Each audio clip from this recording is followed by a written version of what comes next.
ક્રેકડાઉન શરૂ. આંતરરાષ્ટ્રીય નશા વિરોધી દિવસ પૂર્વે વડોદરા શહેર પોલીસ અને ફેથ ફાઉન્ડેશનના સંયુક્ત ઉપક્રમે MS યુનિવર્સિટી ખાતે ડ્રગ્સ અવેરનેસ કાર્યક્રમ અને જનજાગૃતિ રેલી યોજાઈ હતી.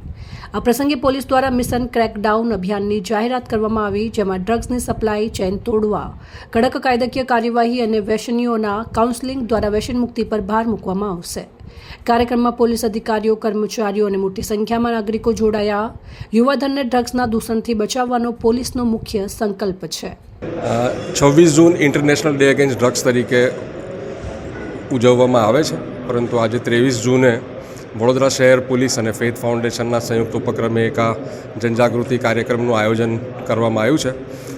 પોલીસ એ સપ્લાય દ્વારા, જે સપ્લાય રિડક્શન જેને કહેવાય, કાયદા દ્વારા નિયંત્રણ, અને બીજો એટલો જ અગત્યનો કોમ્પોનન્ટ છે જનજાગૃતિ દ્વારા નિયંત્રણ, કે જે લોકો પીનારા છે, જેમને છોડવું છે, સુધરવું છે, તો એમને છોડાવીને પણ ડિમાન્ડ રિડક્શન દ્વારા નિયંત્રણ કરી શકાય. એટલે આજે આપ જુઓ છો કે સમગ્ર પોલીસ ડિપાર્ટમેન્ટ આજે આપને રોડ પર અવેરનેસ પ્રોગ્રામમાં તમામ કક્ષાના અધિકારીઓ જોડાયેલા આપે જોયા. અને એ જે એક મિશન ક્રેકડાઉન કરીને વડોદરા પોલીસનું એક કેમ્પેન છે, જેની અંદર સપ્લાય રિડક્શન, કાયદા દ્વારા નિયંત્રણ અને ડિમાન્ડ રિડક્શનની અંદર ફેથ ફાઉન્ડેશનની ભૂમિકા આવે છે, કે જે લોકોને છોડવું છે એમને કાઉન્સેલિંગ કરવું, વ્યસન મુક્તિ કેન્દ્રમાં લઈ જવા, સારવાર આપવી.